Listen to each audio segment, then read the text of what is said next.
Naganapan ang muling yumunik sa social media matapos kumalat ang isang video ni Unang Ginang Lizatas Mag sa gitna ng isang pamulitikang rally.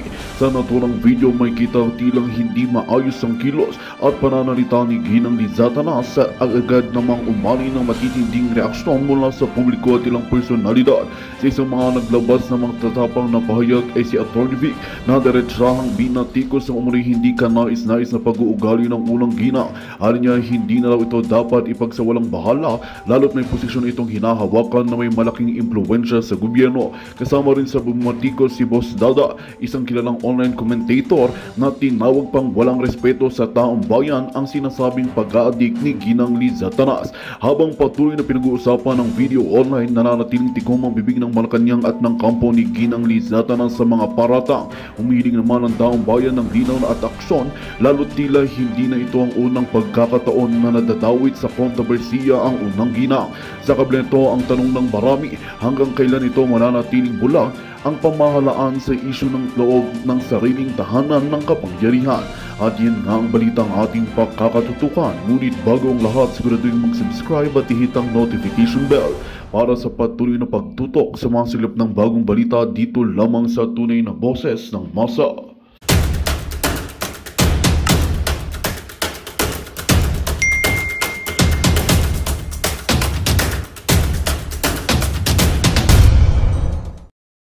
Kasama nung mga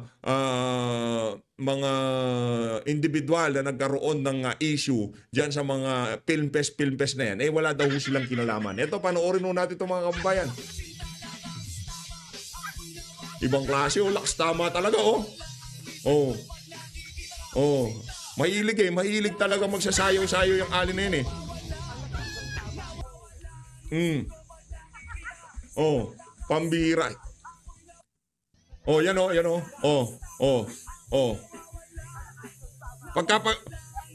Pagkayang si Kokak tumuro na sa taas, meron nung ibig sabihin yan. Kaya sinasabi ko sa inyo, kailangan yung mga kasayawan niya, mag-isip-isip na kayo. Ika nga medyo dumistansya na kayo ng konti, baka mahirap na, di ba? Hindi natin malaman kung ano mangyayari sa mga susunod na oras. Pag merong nangyaring issue, naku, hindi ako kasama dyan. Wala na ako nang nangyayari yung mga ganyang klaseng kaganapan. Yan ang excuse ng mga kokak ngayon sa administrasyon itong si Marcos Jr. Habang naghihirap ang sambayan ng Pilipino, habang yung ibang mga kababayan natin walang makain, lubog sa baha yung iba nating mga kababayan, dumaranas sa iba't ibang klaseng problemang pinansyal, medikal, yung mga kababayan natin. Ang ating Unang Ginang, kung di man maispatan niyang pasayaw-sayaw, nakasimangot ho mga kababayan. Wala hong ninais na kabutihan itong administrasyon na to base sa kanilang performance, Hindi lang ho ito base sa mga, kumbaga, bilang taga-suporta ni Tatay Digong. Ito base sa mga naging performance ng administrasyon sa mga nakalipas na taon, wala ho tayong nakita na nangarap itong administrasyon na to ni Marcos Jr. na mapabuti talaga ang kalagayan ng sambayan ng Pilipino. Ang nakita lang ho natin, ang ninais lang talaga nila, mag-enjoy sila, magwalwal, mag-filmpes. Pagka narinig nyo na ho yung salitang filmpes, alam nyo na ang kasunod na mangyayari dyan. Kaya pagka yan, filmpes kasama si Lisa, magtago na ang mga kasama. Rekta ho tayo kay dating Pangulo Rodrigo Duterte. Marami yung mga nagre-request sa ating mga kababayan na panoorin daw ho natin yung mga video nitong si dating Pangulong Rodrigo Duterte nung nasa Pilipinas pa siya. Kasi marami na hong nakakamiss kay dating Pangulong Rodrigo Duterte.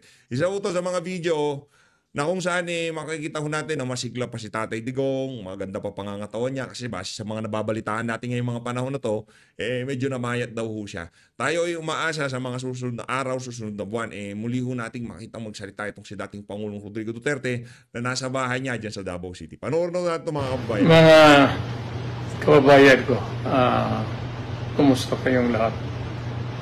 Ako po'y matanda na. At hindi natin maiwasan yung balita na ngayon nagkasakit.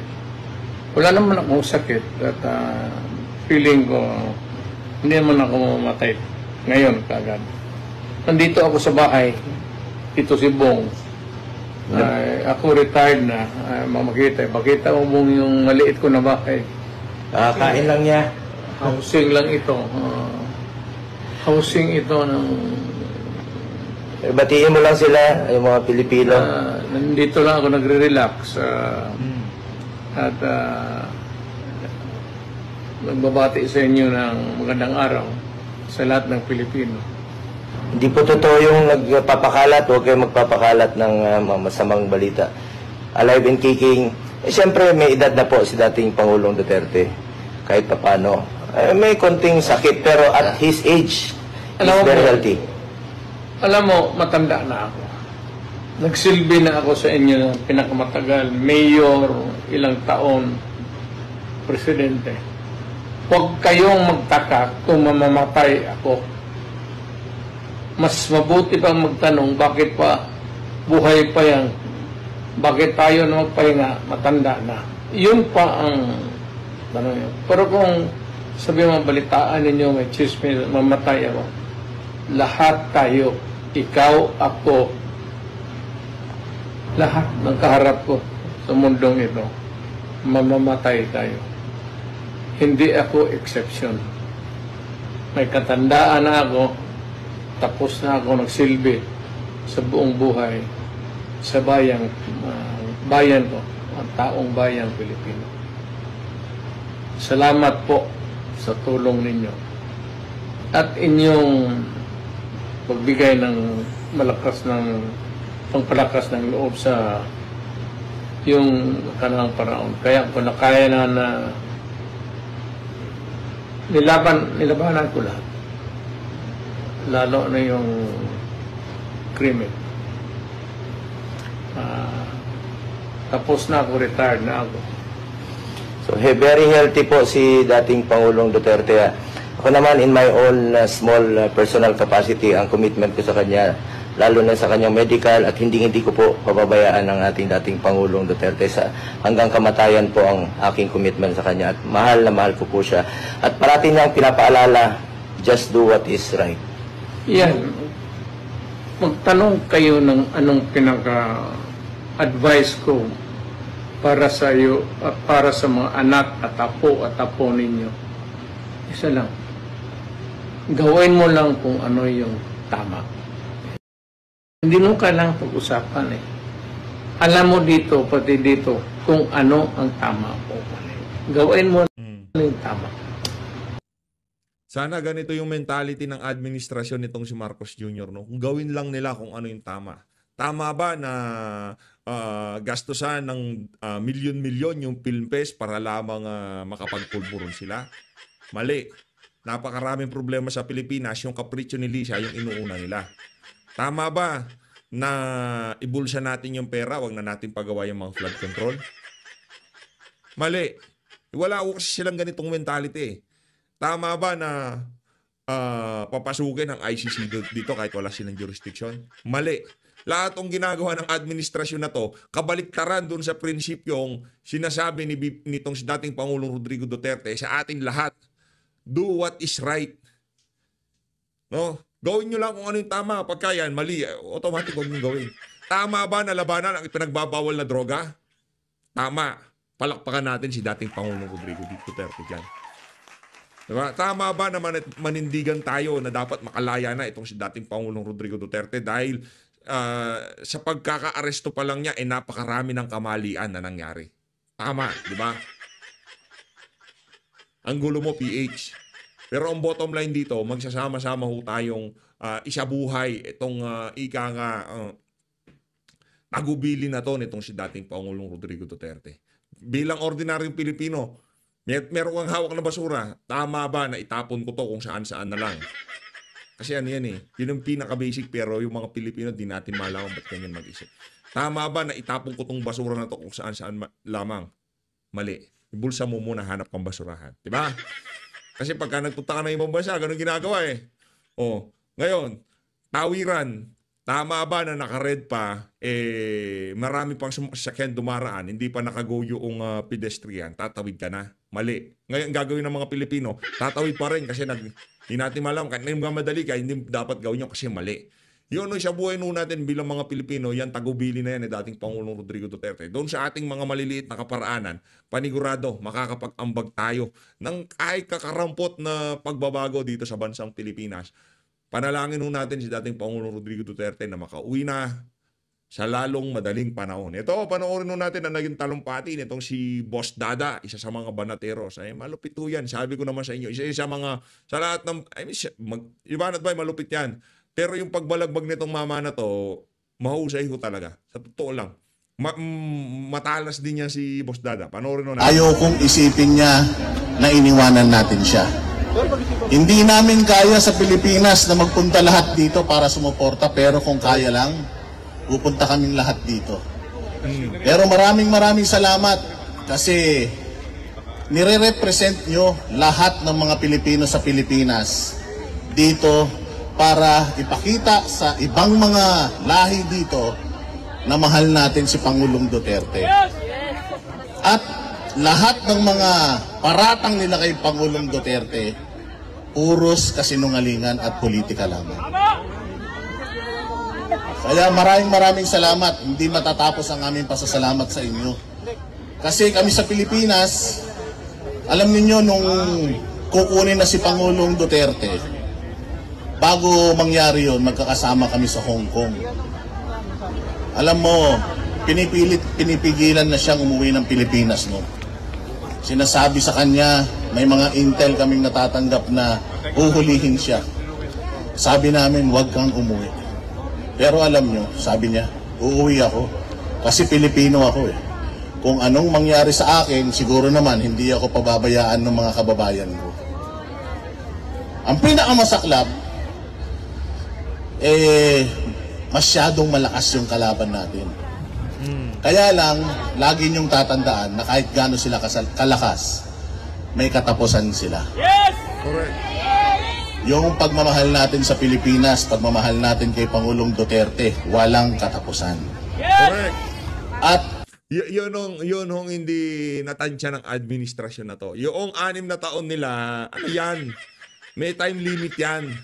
Pero kami, mag-12 years na. Yung iba dyan, mas matagal pa, ng mga 20 years nang suportado itong si dating Pangulong Rodrigo Duterte. Ba't ang tanong, ba't hanggang sa ngayong mga panahon na to, mahal na mahal pa rin natin itong si dating Pangulong Rodrigo Duterte? Tuloy-tuloy pa rin ang pagsuporta natin sa kanya.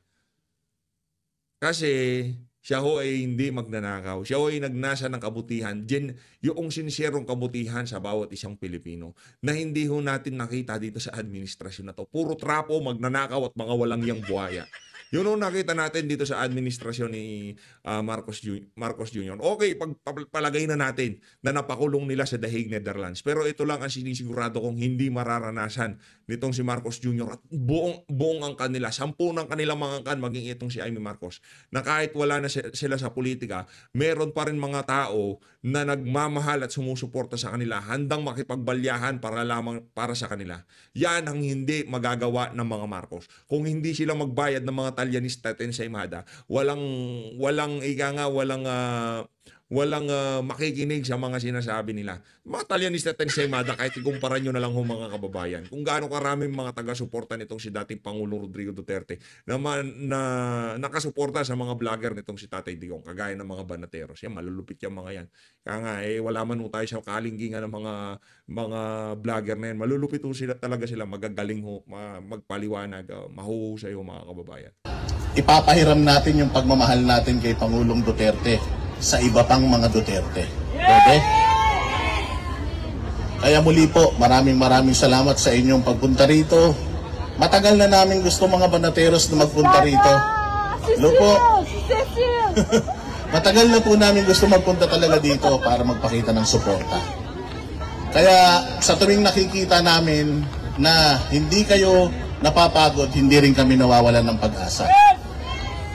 Kaya kayo pong mga nandito sa abroad, gamitin po ninyo ang inyong social media. Ipakita po natin sa buong mundo kung gaano kamali ang gobyerno ng Pilipinas at kung gaano natin kamahal si Pangulong Duterte.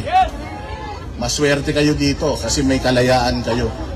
Kami sa Pilipinas, wala na. Kaya ipagpatuloy natin yung ginagawa natin, wag po kayong mapapagod. Alam ko magastos to. Alam ko nakakapagod to. Alam ko nakakagutom to. Pero marami pong taong umaasa sa inyo. Si Pangulong Duterte, matanda na. sabi nga ni VP Sara, humihina na.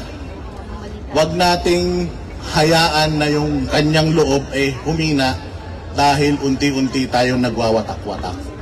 Magkakaiba man po tayo ng opinyon, magkakaiba man po tayo ng mga pinakikinggan at pinapanigan, sana po magkakaisa po tayo sa isinusulong natin na pagmamahal kay Pangulong Duterte. Okay po ba yun? Okay. Galing talaga ni Boss Dada. Palakpakan natin si Boss Dada. Napaka-ano nun. Tagos yun sa damdamin ng lahat ng mga taga-suporta nitong si dating Pangulong Rodrigo Duterte. Hindi naman ulingin sa kaalaman ng mga kasama, kahit mga kasama natin dito sa PH Update. Meron tayong mga kasama dito na nanonood dito sa ganito, nanonood sa ganyan. Pagka meron tayong kinontent na ganito, pati tayo medyo na ika nga nabibira ng konti. Pero okay lang, karapatan nyo ho yun, ika nga.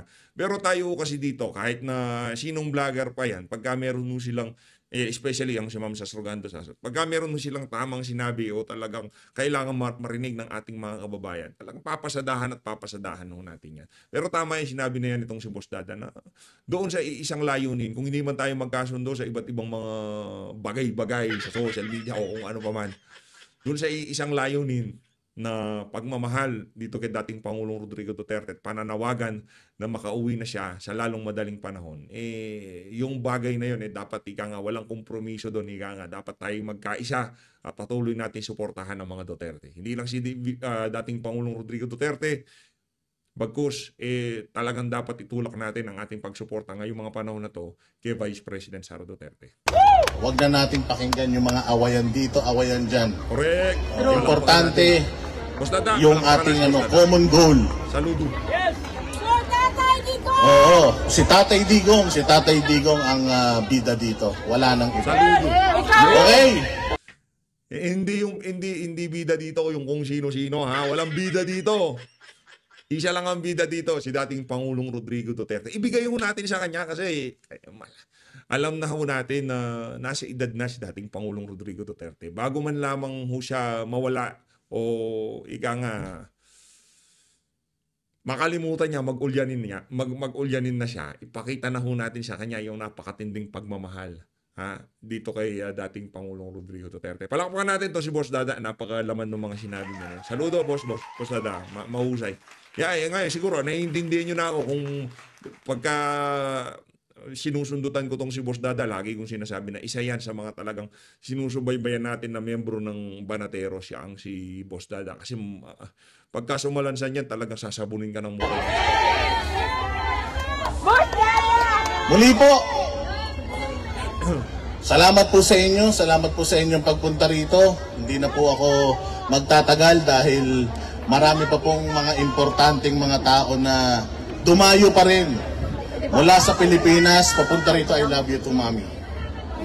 Love you! Mabuhay kayo. In behalf of Banateros Brothers, si Banakbay, si Coach Oli, si Master Judea at si Paring RJ, Boss Dada TV po. Meron po kaming programa gabi-gabi sa SMNI. Panoorin po ninyo. Alam niyo naman po, SMNI na lang ang naghahatid ng totoong balita at tamang balita. Panoorin ho ninyo, sinusubaybayan din ho natin yan. Kung gusto nyo ng malalimang pag-aanalisa, talagang matinding balagbagan, Banateros, dyan sa SMNI. Suportahan din ho natin SMNI. Pero magaling tong pagkasalansan nitong si Boss Dada. Kasi merong mga abogado magsasalita, pag-uusapan nila yung mga legal na aspeto ng pagkakakulong ni dating Pangulong Rodrigo, pagkakakidnap na ito nung si dating Pangulong Rodrigo Duterte. Pero siya ho nag-focus bilang isang taga-suporta at bilang isang ika nga DDS vlogger. At yung kanyang mensahe para magkaisa itong mga taga-suporta ni dating Pangulong Rodrigo Duterte. Dahil dyan, Boss Dada, mega love shoutout ka kay PH Update. Napakahusay. Rekta na ho tayo kay Atty. Vic Rodriguez. Dito ho tayo sa Tinig Maisog. Tinig Maisog. Atty. Vic Rodriguez. Pakinggan natin. Maraming salamat sa ating mga organizer, sa inyong lahat.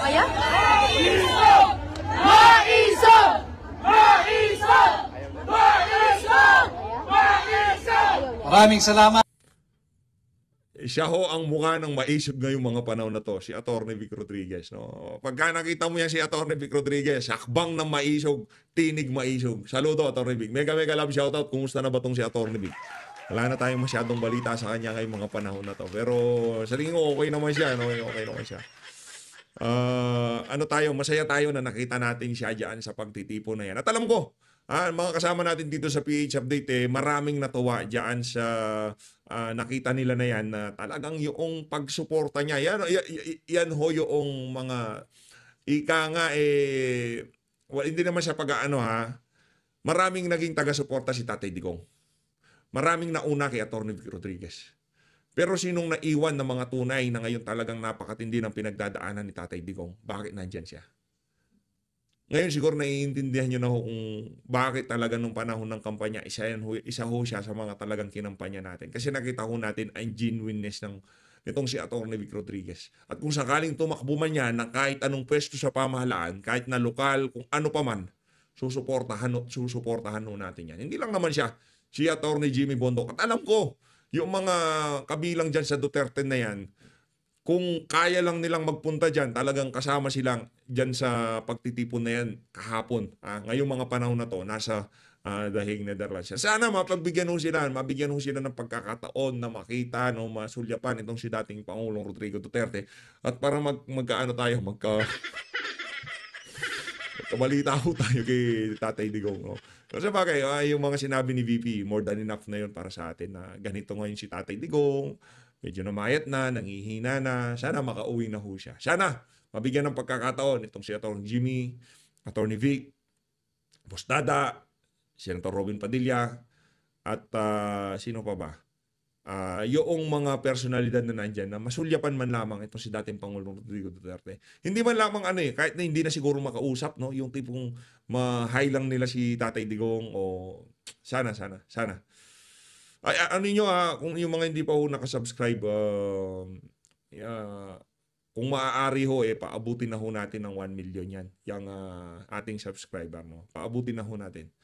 Marami hong mangyayaring mga magagandang kaganapan kung sakaling umabot ho yan ng 1 million. Paabutin na ho natin. Alam ho ninyo, nasabi na lahat, nasabi na yung mga saloobin, kaninang umaga, yung mga nagsalita before me, at yung inyong mga personal na pananaw at opinion, alam ko naman ay tugma sa aking opinion at aking nararamdaman. Ako ay tumungo dito upang makiisa sa inyo, ating minamahal na Filipino migrants at overseas Filipino workers. Upang makiisa sa ating panawagan, bring home Tatay Digong now! Bring home Tatay Digong alive! Ako'y nakikisa sa pamilya Duterte kay Vice President, ang ating susunod na Pangulo, ang susunod na Pangulo ng Republika ng Pilipinas, si Vice President Inday Sara Duterte. Kay Congressman Pulong Duterte, kay Mayor Baste Duterte, sa buong pamilya Duterte, kay Ma'am Elizabeth. Ako ay tumungo rito upang magpahatid ng aking unconditional support upang sa ating panawagan tayo'y mapakinggan, pauwiin na si Tatay Digong. Lahat ng nakiisa dyan sa pagtitipon na yan, maraming salamat to. Maraming salamat. Doon mga galing pang Pilipinas, kagaya nitong si Atty. Vic, Boss Dada, Atty. Jimmy Bondoc, Senator Robin Padilla, mabuhay ho kayo. Hindi ho namin makakalimutan yung na yan. Mga bagay na yan ay pinapakita nyo ngayong mga panahon na to. Maraming salamat sa pagsuporta. Dahil ho sila kumbaga tayo mga nasa Pilipinas, sila ho yung pinaka-representante natin dyan. Ano bang magagawa natin bilang mga Pilipino? Magsalita tayo sa social media. Makisangkot tayo sa mga usapin na kung saan pinag-uusapan itong issue na to ni dating Pangulong Rodrigo Duterte. Manawagan tayo sa pamahalaan. Sabagay, wala namang bangag nga di ba? Bangag nga. Kung kakalungkot to. Sa totoo lang, din na natin malaman kung paano ba pauwian dito si dating Pangulong Rodrigo Duterte. Interim release. Walang mga ebidensya. Bakit hindi pa palabas yan, di ba? Mahigit 100 araw na siyang nakapiit. Maaari nyo bang ikulong ang isang tao na wala mang kahit anong kaso?